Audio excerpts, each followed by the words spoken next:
Listen to this episode if you want a full breakdown of this acquisition of Béis and what you need to know about it for your brand and why it actually happened like this. This is a really interesting case study. I know on Friday we talked about the Alex Cooper Unwell beverages. We're doing a lot of case studies right now because there's a lot going on within the world of consumer brands. If you don't know, we just had another major consumer brand acquisition. Samsonite, which is one of the biggest luggage companies in the world, has acquired Béis, the luggage and travel brand founded by Shay Mitchell, which has been an emerging brand that has been a brand that people have been talking about as one of the best marketed brands for the last probably 3 to 5 years.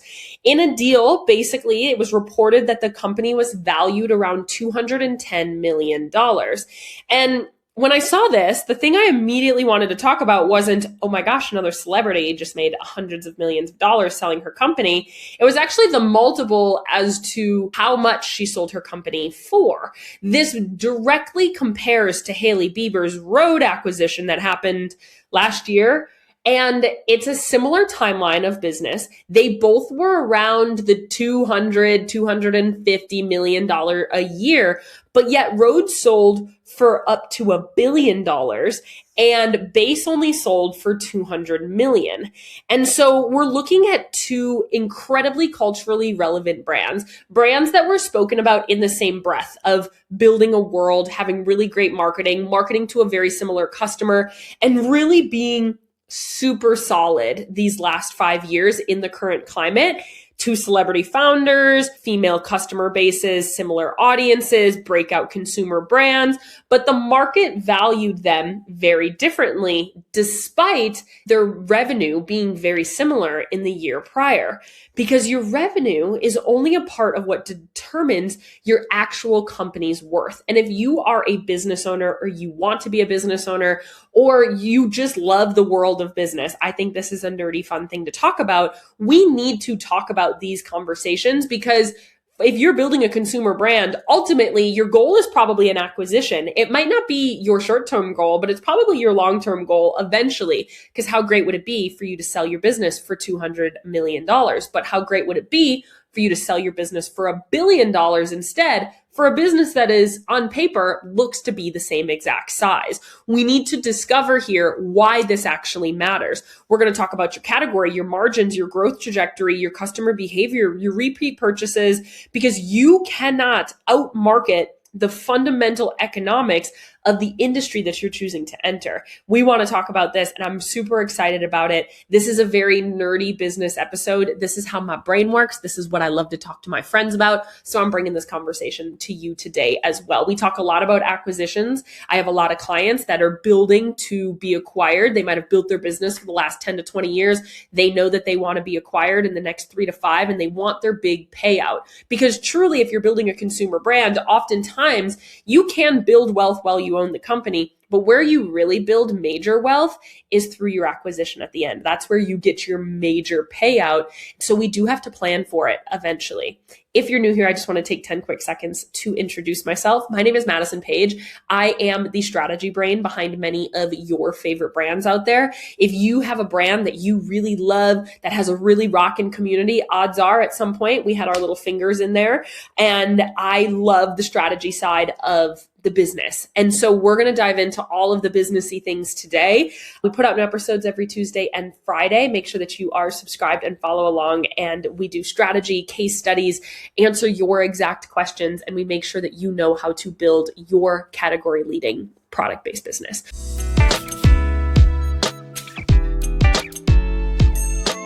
So first things first, Béis is an incredible business. I have looked up to their marketing and I've honestly used them many times as a example on this podcast of selling for $200+ million is not a failure here. They launched in 2018. They became one of the most recognizable modern travel brands in the country. It's an enormous accomplishment. Shay Mitchell and the team understood branding and marketing like an expert. They understood their customer. They understood social media. They understood how to make luggage feel fashionable, culturally relevant, and to build demand on something that doesn't necessarily always have demand. I have had the same luggage for 10 years, probably. I do have a Béis weekender, but it was gifted to me. And this episode isn't going to be here's what Béis did wrong. It's really much more about here's what Béis teaches us about how different businesses are valued and how you can build a higher evaluation over time. First things first is that revenue is not an evaluation. Rhode did 200 million as well as Béis did 200 million. They aren't worth roughly the same amount all of the time. A buyer of a company isn't buying what the company did last year only. They're buying what they believe the company can also do in the next 5, 10, 15, and 20 years. They're looking at growth. They're looking at profitability. They're looking at customer acquisition. They're looking at what your trajectory really is based on the data that you have. So when I say I'm working with clients to help them be acquired, I'm working with them to basically make their numbers look good, to show on paper this is the value of our business moving forward, not necessarily what it's been, what it can be in the industry and where you can actually be going here. It goes back to repeat purchases, your category growth, your market size, your distribution opportunities. It's much more, okay, if we acquire you, we are a bigger brand that has so many connections. What can we do within the business that you've already built? Why would we buy your company as opposed to starting fresh? Because of the trajectory and the branding that you have built. This is where Béis and Rhode are in completely different lanes. And we're going to talk about this. People don't really need a lot of luggage. Again, I have had the same luggage for 10 years. Have I looked at buying Béis luggage? Yeah, but I've always convinced myself that it didn't really make sense because my luggage accomplished the same thing and it looked just fine. You don't need luggage once a year. They're buying it as an investment piece, especially luxury premium priced luggage. You can go to TJ Maxx and get luggage for $50. And Béis is like a $300 at least luggage, like a suitcase, right? And so you might buy a carry-on and then a checked bag and then like a weekender duffel bag, maybe another size, maybe something for your kids or your husband, but then you're good. You're capped at what you really need here. And so this creates a fundamental challenge for brands like this. The better your core product does its job, the longer it may be before that customer actually needs another one. Because somebody is buying a Béis luggage as an investment piece that is expensive, if it broke every 6 months, the business wouldn't have succeeded, because people would not see this as quality and they wouldn't pay the price. So if you compare that with skincare and you compare that with Rhode, it's a moisturizer. You need to buy one every month. Even though it's a lower cost than one luggage, you need to buy it more frequently. And then when you buy the moisturizer, you might buy the blush, and then you're going to buy the lip product. And all of a sudden, every quarter, you're spending $100+ at Rhode. You keep buying more and it stacks, and your customer lifetime value is most likely higher over time than a product that is a premium, high cost product that you buy one time. If you love the product, the brand doesn't have to continuously convince you that you need another one over and over again in the Rhode capacity. They simply just need you to replenish things that you already have. And there's a big difference there because Béis had to keep developing, doing more R&D. Okay, they tried to expand maybe into more purses or duffel bags, but again, you only need so many bags. You only need so much luggage. And again, it's an investment piece that they only need really one time. A repeat purchase changes the value of a customer. And this is why I talk so much about second purchase strategy. We just talked about this, but you need a product that people need to replenish so you continuously build your customer lifetime value. Your first purchase, of course, is important, but what happens after that purchase can completely change the economics of your business. So if somebody buys a $300 suitcase, that's great, but then they don't need another suitcase for a decade as long as it does its job. Customer B might spend $100 on skincare once, pick the product that they like, and then they're back every 3 months spending $50 to $100 on your product. Over and over and over again, that adds up pretty dang quick. They might add another SKU, and all of a sudden they are spending a couple $100 a year with you as opposed to a couple $100 a decade with you. Customer lifetime value changes what a buyer is willing to pay for your business. And a buyer, meaning somebody that's going to acquire your company, they look at customer lifetime value. They look at your customer acquisition cost. They look at your repeat customer rate. And when you have something like luggage, it's pretty hard to continuously build that. Béis tried to solve this problem. They didn't only sell suitcases. They started with suitcases and then they expanded into backpacks and totes and handbags, accessories, packing products, kids, travel essentials, things like that. That was smart, but what they're known for is luggage and travel. And again, you only need so many products within that category. That doesn't necessarily mean somebody that's like, oh, I want to buy a purse is going to go to Béis because they sunk their root of their business into luggage. What they could have done is they could have tried to expand into more of an accessories and a handbag company over time and kept their luggage, but that would have really diluted the brand that they built. And so you can't outmarket consumer behavior of your product. You can't force somebody to buy over and over again a suitcase that is already a splurge for a lot of people. Béis is fantastic at marketing. Their brand world, everything they did was incredible. Shay Mitchell has great visibility. They have the celebrity, they have the social media, they have the cultural relevance, but none of those things could change the fact that people only need so much luggage. You cannot out visibility fundamental consumer behavior. Again, this goes back to the Alex Cooper example that we talked about on Friday, that the visibility alone and the celebrity endorsement alone is not enough to build a brand that actually lasts. Now, this business isn't going away. I do want to mention that Shay Mitchell didn't sell her entire company. She sold 85% of it. So she is still going to be the creative director and she's still going to be involved and she's probably still going to be the face of it. So again, if we compare this to Rhode stood on its own when it sold. Again, Hailey Bieber is still the creative director, very similarly, but Hailey Bieber sold for $1 billion. That is a 3.8 times her last year's revenue. Whereas Béis sold for 1 time of last year's revenue. This is because skincare has that natural replenishment. Beauty has enormous product expansion opportunities. A Rhode customer who loves one product will eventually love the makeup that they build and everything else. There was more growth that somebody that was acquiring her company could build. And so you have to think about that from the buyer's perspective. You have to think about who might possibly be buying you and what are they actually looking for. So when I have somebody come to me saying, Maddie, I've had my business for 10 years. I want to be acquired in the next 3 to 5 years. We're already at $1 million. What do we need? I first have to say, okay, who would maybe want to acquire you? What would that maybe look like? It has to do with what can they do with you that they couldn't just build on their own. Elf could look at Rhode and see opportunities within its own beauty infrastructure. Elf could say, you don't do much makeup.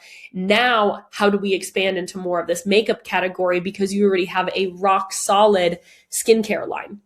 Samsonite can look at Béis and see something totally different. Samsonite already knows luggage and they understand the travel and that whole area, but they didn't have Béis's category. Like Samsonite is not somebody that is really speaking to the younger, culturally relevant, digitally native travel brands. If you look at Samsonite's marketing, it's a little dated and it's much more for an older customer. So Samsonite isn't saying that Béis isn't worth much. They're saying we believe this asset becomes more valuable inside of our ecosystem because it's a customer that they haven't figured out how to attract yet, how to really have within their ecosystem. That is what strategic acquisition is supposed to do, is basically add into another category with growth within that category. Hey, I've been getting some DMs that you may not know what I do outside of hosting this podcast. I actually work with product-based business owners every single day to help them grow and scale their brand. If you really want my eyes one-on-one inside of your business to look at your strategy, to look at your funnels, to look at your data, and to develop your next campaign or bring your business or your idea to life, that is exactly what I do every single day. I've worked with 500 plus businesses across 70 different industries to help them become the next household name in their industry. If you are craving a business brain, a strategic advisor, a data-centered, obsessed person to come into your business and help you bring your idea to life, I'm your gal. Come on over to my Instagram at thisismadisonpage, DM me support. Otherwise, you can click the link in the show notes to apply today. Okay, back to the episode.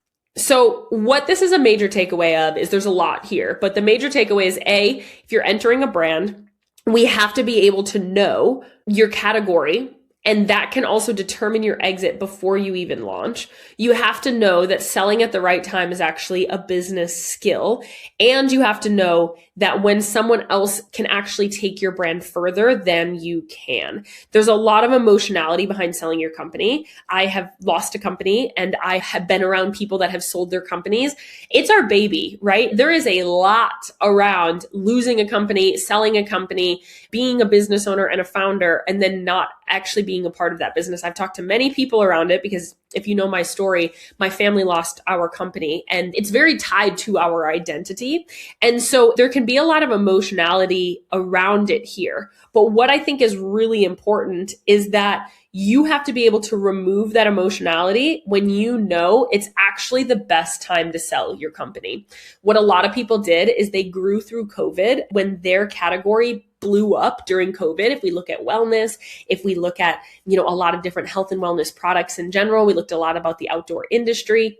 A lot of products and a lot of businesses sold in like 2022 in those categories because their profit looked really great, their growth numbers looked really great, and the trajectory for those businesses looked really great. But what we also saw in like 2024 and 2025, after the buzz of COVID kind of failed, is that a lot of companies either sold off for very little money. Look at Peloton. Peloton is literally hanging on by a thread. They peaked and then they kind of failed because they expanded too quickly. Peloton is a great example of a company that should have sold in like 2022 because their numbers looked great. They had so much relevance and somebody looking at that brand could see there's a lot of areas that it could go. But now Peloton's revenue is way down. Their stock is down to like $5 a share after being at like $150. They were too emotionally attached and they didn't actually plan for the longevity. You have to know as a business owner when it's time for you to kind of sell off the majority shares of your company. When do you do that? And when is actually strategic to actually make the most amount of money?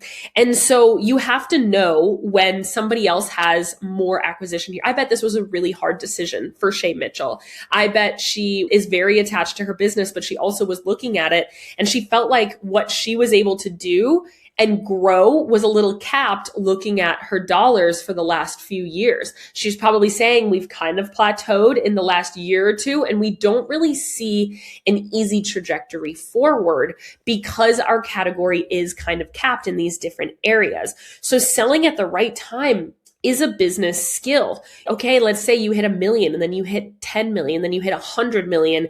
Your multiplier is going up and your numbers look really good. You need to be able to know when you should sell when your numbers look good to a buyer and the market is doing something that is probable for your company to continue to grow.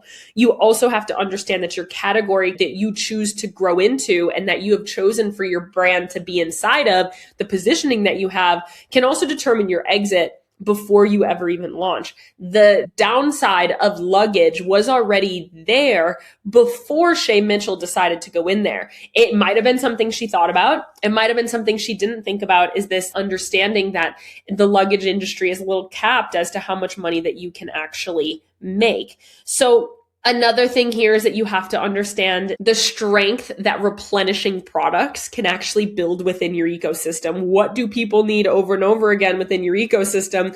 How can we build a stable business? Your hero product is what people know you for, but that doesn't always mean that it's your best seller. And I say this to my clients all the time.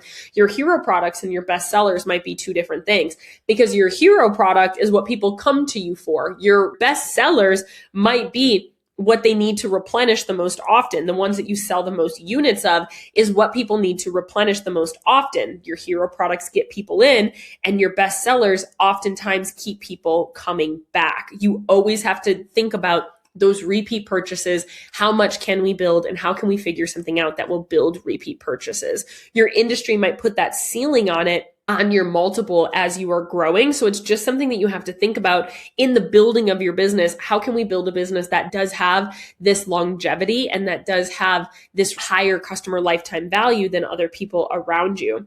I really want to emphasize that you can't let your emotions determine what your company is worth. You can't let your emotions determine that you're going to stick around. You can love your business. You can believe deeply in your brand. You can want to own it forever, but it might actually be the time to sell because the category is going downhill, or you have to adapt in order to adapt to the category. Like Blockbuster should have sold earlier on in the expansion into like streaming, but they didn't. So then they went bankrupt. It's an exact example here is that category. If they were not willing to adapt, they should have sold when their numbers still looked decent, and somebody could have bought the name and the brand of Blockbuster and turned them into a streaming company. But they didn't. So they ended up bankrupt and they ended up not making any money on their brand. So one of the major takeaways here that I want you to think about is that you need to be building with your end in mind. I talk a lot about this idea that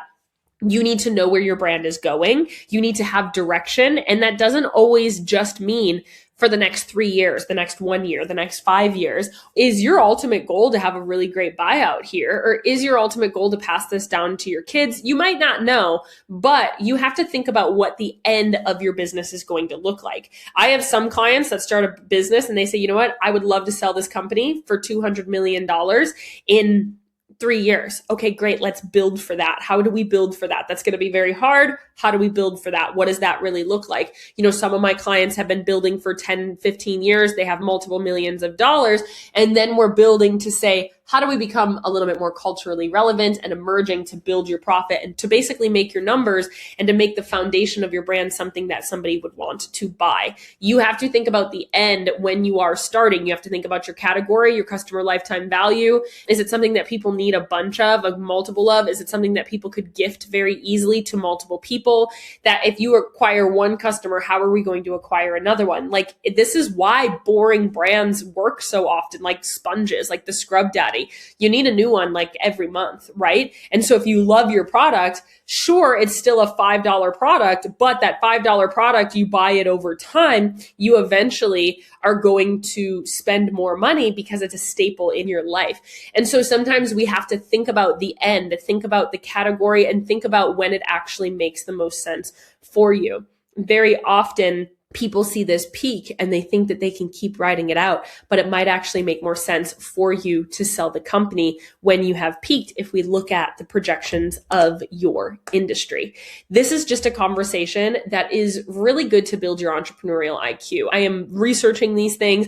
I'm talking with people all the time about building a business that's going to get acquired. And I wanted to bring this conversation to you because it's building that entrepreneurial IQ, making you think in a different way than just the day-to-day of your business. As a founder, you have to think longer term. You have to think more than just what are we getting done today? How are we growing in the next 3 months? You also have to think, where ultimately am I going? And where's the downsides of my category? What's happening within my category? And what does that really look like? And so we want to look at this entire thing as yes, the difference between Rhode and Béis. That really does look like the biggest thing is the replenishment and the customer lifetime value, because they have very similar culturally relevant social media celebrity brands, but one sold for 5 times what the other one did or 4 times what the other one did. Again, both of them have maintained to be the creative directors of the brands. I believe Shay Mitchell is still going to be the face of the brand. She's still going to be a part of it, but she just doesn't own the majority share because it was the right time for her to sell because she saw the shortcomings of her industry. I hope that this was helpful for you. I love these. I am constantly analyzing all of these things. If you ever have a question around a case study or what's really going on with a certain brand, I would love to answer the question for you, because from the outside, I can see the strategies that are happening just because I know the conversations that are happening behind the scenes as well. I would love to share that with you. So I love you. I'm rooting for you. I'm in your corner always, and I will see you in the next episode.